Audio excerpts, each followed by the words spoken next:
Let's talk briefly about process and procedure systems. This is the way that your organisation records, stores, and accesses information about how things get done in your business. The benefits of getting this right are a whole separate discussion, but let's assume you're aware of these benefits and are committed to getting things right. So how do you maximise your return on investment? Good documentation requires considerable time, cost and effort, so you want to make sure you're getting the most from it. Our years of experience have taught us that return on investment can only be measured through usage, so everything you do in a process and procedure system must focus on usage. Usage really is king. To better define usage, we actually mean repeat usage. That is, staff members using process and procedure systems as an ongoing reference in their day-to-day work. But how do you drive repeat usage? Well, there are 5 critical components you have to get right. The first is accuracy. If the content within your system is incorrect, then your staff members simply won't use it. The second component is completeness. That is, does the documentation cover a sufficiently large proportion of the situations your business encounters each day, week, month or year? The next critical component is accessibility. Can your staff find the documents they're looking for quickly and easily? Following from that is usability. Once staff have found the right document, is it easy to find the specific information within the document? Is it clear and unambiguous? The final component is currency.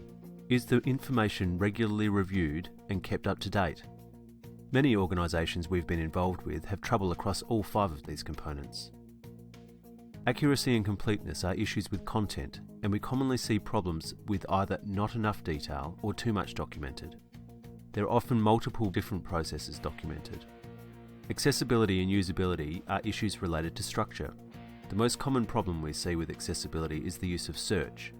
Now, we all love Google, but search simply doesn't work efficiently inside an organisation where relatively few people are looking for very specific information. Our strong position is that search is not the way to go for a process and procedure system. Another issue with accessibility is there are 2 primary users of information and they have different needs. The first group of primary users are new starters. These people need to see the whole process from beginning to end in a very sequential way. The second primary users are old hands. These are the people in your organisation who have been doing the process for some time and only need to refer to the documentation for the rare exception. They are looking for a thin slice of some very specific information. They want to get in, get the information, and get out as quickly as possible. And of course, there are many other secondary users of information like management, risk and compliance, external auditors, business analysts and process improvement people. They all have different needs and demands of the documentation system. From a usability perspective, common issues include long, unwieldy documents with a mixed level of detail. In these documents, it's often difficult to find what you're looking for. For example, general managers don't want to see the detailed procedural steps, and frontline staff just want the detail without all the guff. Because of the mixed levels of detail, these documents are difficult to understand, ambiguous, and unclear. Out-of-date documents are a governance problem, and it's nearly universal to have issues in this space. This is driven by a lack of accountability for the maintenance and review of documents.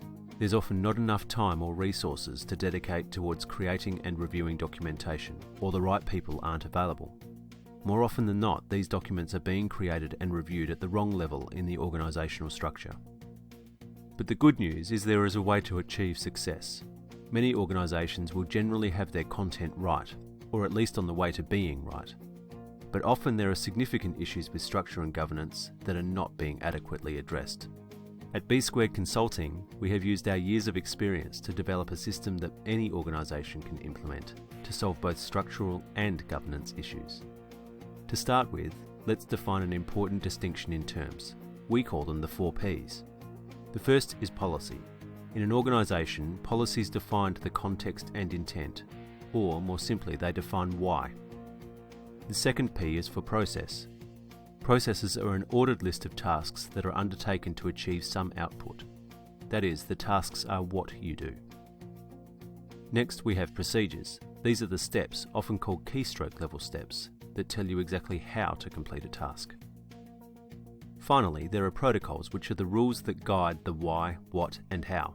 They create the boundaries for the policies, processes, and procedures, and in some cases can either prohibit or compel certain actions. Often, these are referred to as business rules.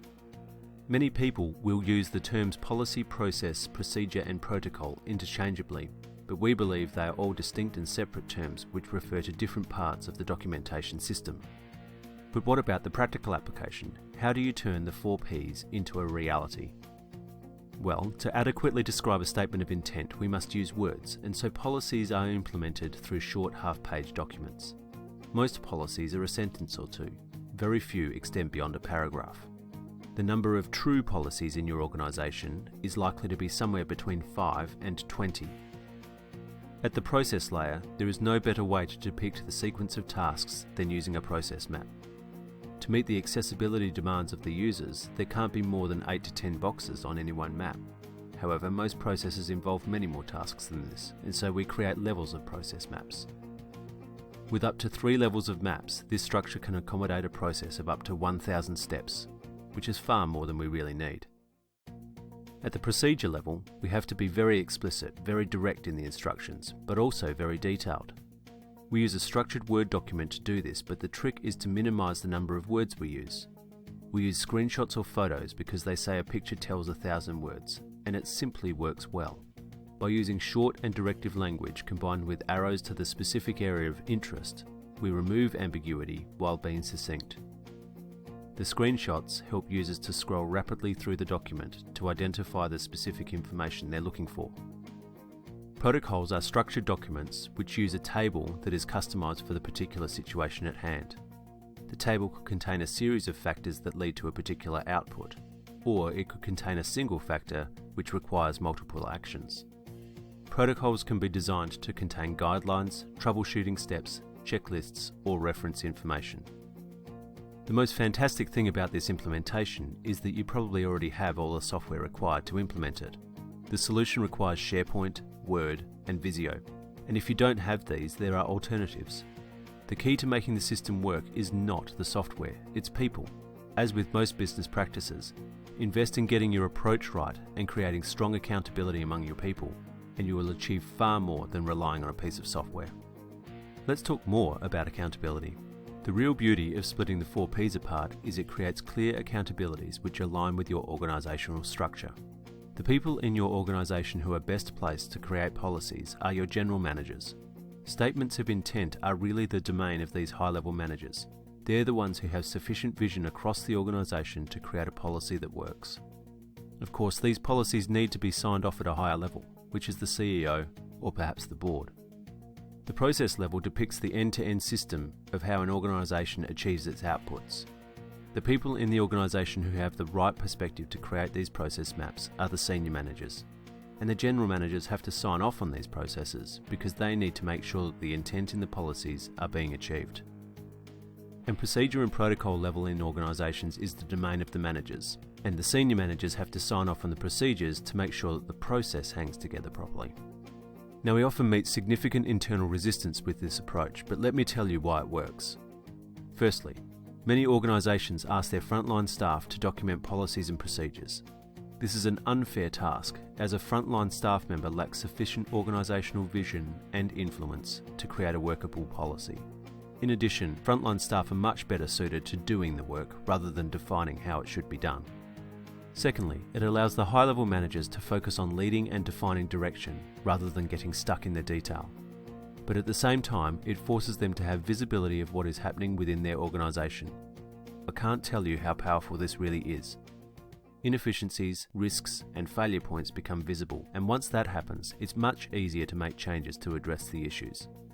Frontline level staff love it, and managers see the value in it. It's a win-win. Finally, the number of people across the organisation who are responsible and accountable for the documentation is vastly increased.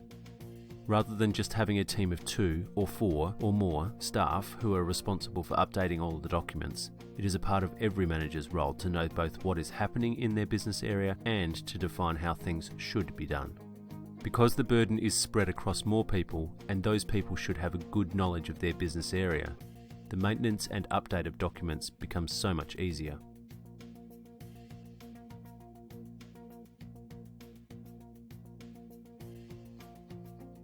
So that is our summary of process and procedure systems from B Squared.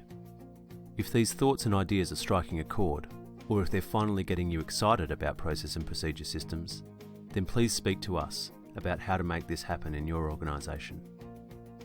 We love talking about organisational challenges and opportunities, and we'd be happy to share some insights over a coffee.